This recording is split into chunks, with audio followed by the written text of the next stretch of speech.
Advertencia, este podcast habla de contenido explícito y temas sociales delicados que pueden afectar a las personas. Se les recomienda discreción. Hola, bienvenidos a este capítulo titulado Ecos de Botellas. Quiero que sepan que esta historia es especial, es muy importante para mí y quiero que la vivamos juntos. Así que sin tanto preámbulo, bienvenidos.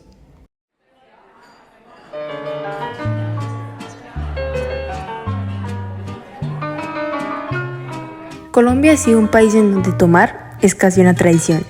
Miles de familias colombianas se reúnen en festividades o fechas importantes y esta bebida nunca falta en la mesa, pero otras miles se separan por esta misma. Borrar de mi memoria me persigue el recuerdo de tu extraño mirar. El alcohol se estaba adueñando de mí sin darme cuenta. Esa es la frase de nuestra historia de hoy. Me llamo Neider y actualmente tengo 52 años. Esta es la historia de un hombre que se superó, que casi lo pierde todo. Se trata de Neider, un hombre que en sus años más jóvenes fue alcohólico y hoy nos cuenta su historia.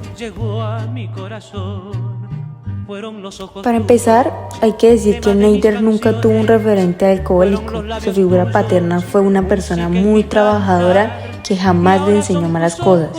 Un caballero totalmente, así como él mismo lo dice. Yo a los 18 años presté servicio militar en la base de Tolemaida y después de eso a principios de 1995 llegué acá y empecé a trabajar como ayudante de un maestro de obra en una casa de familia. Remontándonos a 1994, con 22 años, Neider termina su servicio militar y llega a Casillas Meta, a casa de sus padres. Siendo todo un joven recién salido a la calle nuevamente, empieza a beber frecuente mientras trabajaba. Era uno de esos muchachos que uno ve que trabajan en todo, desde picar pala en las calles a pintar casas o hasta agricultor. Le preguntamos a Neider qué era lo que le incitaba a tomar en esos tiempos y esto fue lo que nos contestó. Yo creo que más que nada era eso, ese impulso de querer seguir ahí y ahí, porque ahí uno piensa que lo tiene todo, pero en realidad usted está sin nada.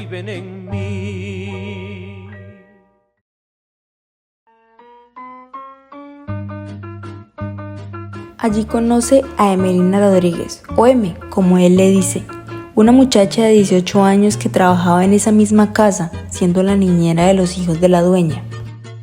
Comenzamos una relación y en 1997 nació mi primera hija. Yo no supe cómo sentirme, la verdad, pero aún así respondí por la niña y acompañé a M en el proceso. En esos años Neider empezó a trabajar lejos, pero cuando volvía a Casillas tomaba muy seguido, ya todos los fines de semana. No había sábado que dejara pasar sin tomar. Yo creo que cuando era más joven sí era más esporádicamente, como que uno que otro fin de semana, luego todos los fines de semana, y luego ya esas ganas de querer hacerlo más seguido se estaban prácticamente apoderando de mí. Neider nos cuenta que desde esas épocas ya notaba que su consumo de licor no era el mismo de antes. Algo le decía que iba por un camino muy distinto al del principio.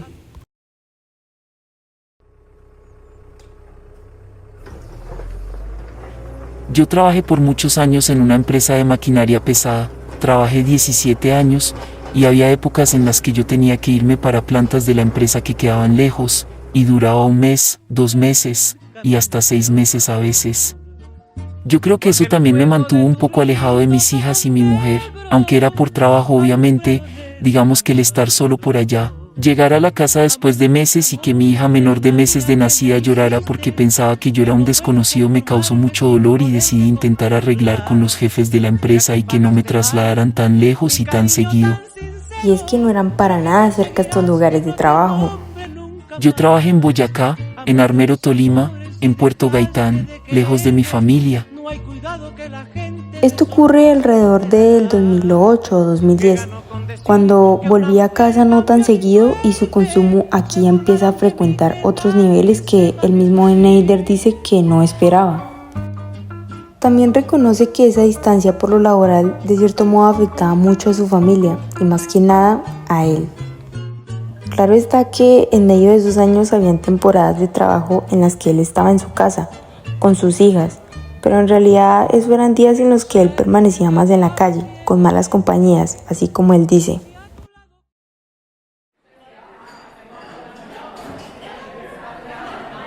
Yo la verdad normalmente llamaba a alguno de mis supuestos amigos, o ellos me llamaban, me decían que fuera hasta algún bar o una cancha de tejo y me decían cosas para que fuera con mayor razón. Y eso sí que les funcionaba. Yo iba hasta allá, me los encontraba y todos felices tomando mientras jugábamos tejo, porque eso sí jugábamos y mucho, y en medio del juego me tomaba una, 2, 3, 4, 5, y decía que otra y ya, y así pasaban tardes enteras, noches enteras. A mí me ganaba ese impulso de seguir jugando y tomando y tomando. Y es que Neider recuerda muchas experiencias que lo han marcado en esos momentos que estaba bajo el alcohol. Yo era un fosforito, como quien dice, eso a mí me decían algo y ya era a pelear, aunque no siempre fue así, pero en muchos momentos cuando ya estaba tomado me ponía a pelear. Claro que todo eso cuando era más joven, ya cuando tenía familia y unos 35, 40 años, no. Y es que en realidad tanta euforia que llegaba a tener le jugaba una mala pasada y terminaba metido en problemas.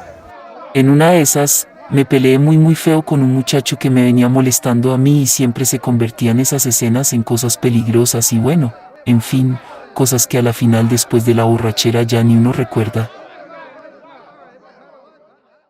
Como dije al principio del capítulo, este tipo de situaciones en un país como Colombia son el pan de cada día. Padres, hijos, esposos, y tampoco solo hombres, sino madres, hijas y esposas que llevan su vida al límite por el licor.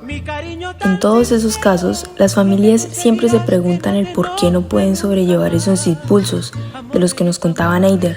Al final de cuentas, el alcoholismo viene siendo una adicción igual o aún mayor de peligrosa que como lo pueden ser cualquiera en este mundo. Yo solo pensaba en mí, en que mi felicidad entera era estar con mis supuestos amigos mientras charlábamos y tomábamos. Espero que estés disfrutando este capítulo. Te invito a seguir conectado con nosotros en esta historia que nos trae un segmento lleno de dolor y tristeza.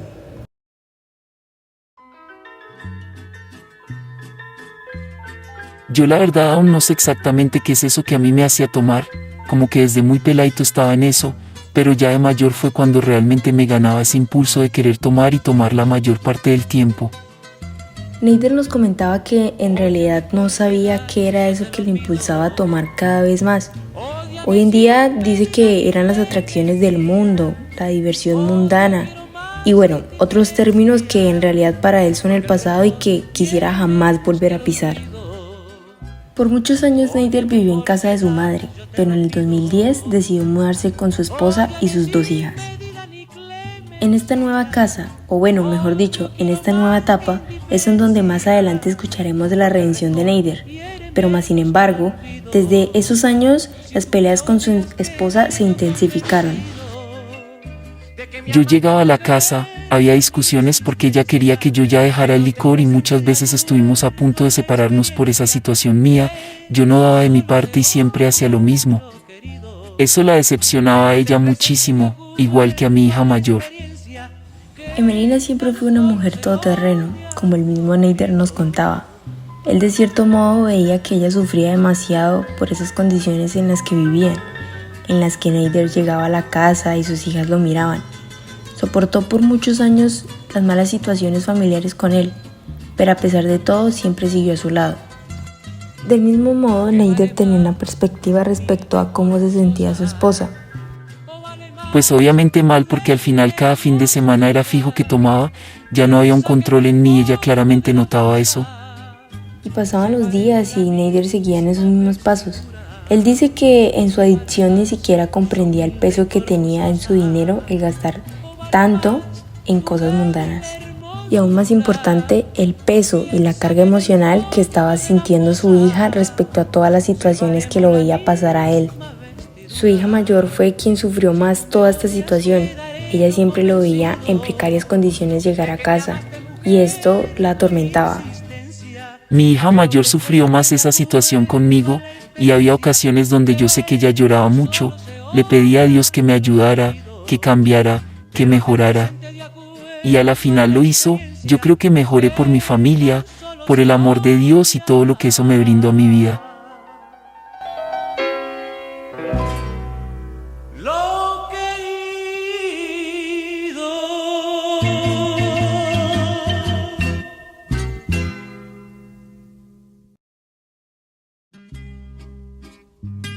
Mi mamá muere en agosto del 2012 y yo siento que esa pérdida me llevó de poco a sobrellevar mi adicción. Rosario, su madre, padecía de un agresivo cáncer mamario desde el 2010, siendo este un momento trascendental que le hace entender a Neider un poco sobre lo que estaba haciendo con su vida y aún más importante, el rumbo que ésta estaba tomando. Me estoy acostumbrando a estar sin ti. A partir de ese momento, Neider empieza a intentar cambiar, pero todos sabemos que salir de una situación como esa no es para nada sencillo. Yo pensaba que necesitaba tener ahí conmigo siempre el licor, así como el agua importante para el cuerpo, y digamos que ese tránsito también era gracias a las influencias que tenía y demás. Todo cambia no en cualquier noche, sino una muy especial para Neider.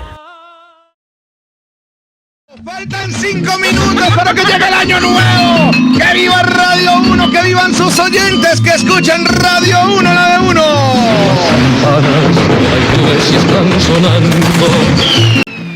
Yo recuerdo muy bien, a pesar de los tragos encima, la noche del 31 de diciembre en el 2013, mi hija mayor ya asistía a la iglesia cristiana y en la casa se reunió toda la familia, amigos y allegados.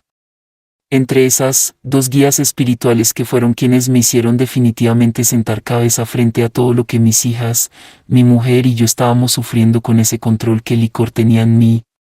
Esa noche, Neider, en su delirio por efectos de licor, pero muy consciente de la decisión y el paso que iba a tomar, le pidió perdón a sus hijas y a su mujer, mientras recibía el apoyo de todos los que lo querían.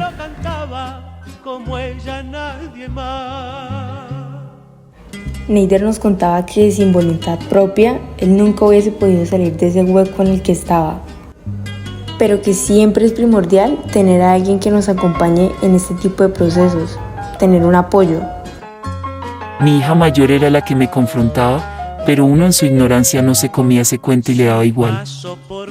Asimismo, viviendo en la ignorancia, no solo con su familia, sino también con la religión.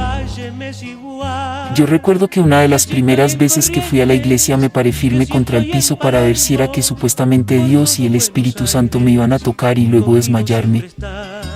Neider nos comentaba que eso viene siendo un poco curioso, ya que se podría decir que cualquier persona que hable con él hoy en día termina llevándose alguito de la palabra de Dios. Además, también es algo que recalca mucho que lleva en su corazón y que lo ayuda a sanar. Son ese tipo de acciones que me dicen a mí el tipo de persona que era, el tipo de padre, esposo y hermano que reflejaba, prefiriendo vivir en la ignorancia en la que estuve por tantos años que me pasaron cuenta con el pasar del tiempo.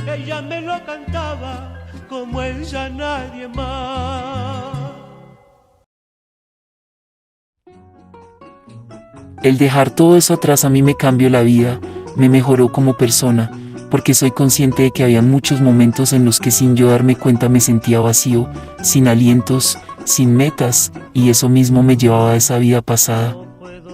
Neider nos contaba que antes veía los consejos de su familia como regaño, pero que hoy en día acepta que tenían razón. A la final ella tenía razón, porque no solo estaba perdiendo a mi familia sino mi vida. Yo tenía más de 40 años y solo una moto como propiedad, nunca le di una casa a ella, eso es un peso tremendo para cualquier bolsillo. Luego de años, Neider siente que por fin está disfrutando de las cosas lindas de la vida. Nos contaba que ahora su disfrute no es tomar con sus supuestos amigos, sino más bien tomarse un tinto con galletas en compañía de su hija y su esposa. Hoy en día vivo muy agradecido con mi esposa e hijas, muy orgulloso de quién soy, del padre en el que me he convertido y más allá de eso, de las rutas que tengo trazadas como metas con mi familia, con mi esposa. Y la verdad es que este hombre tiene unas metas muy bien trazadas. Para mí eso es muy importante y actualmente mi anhelo más grande es tener una casita propia, disfrutar de mi familia y bueno, ya lo que Dios quiera darme, que ahí sí no me pongo bravo. La vida me dio la oportunidad de arreglar lo que dañé y eso significa mucho.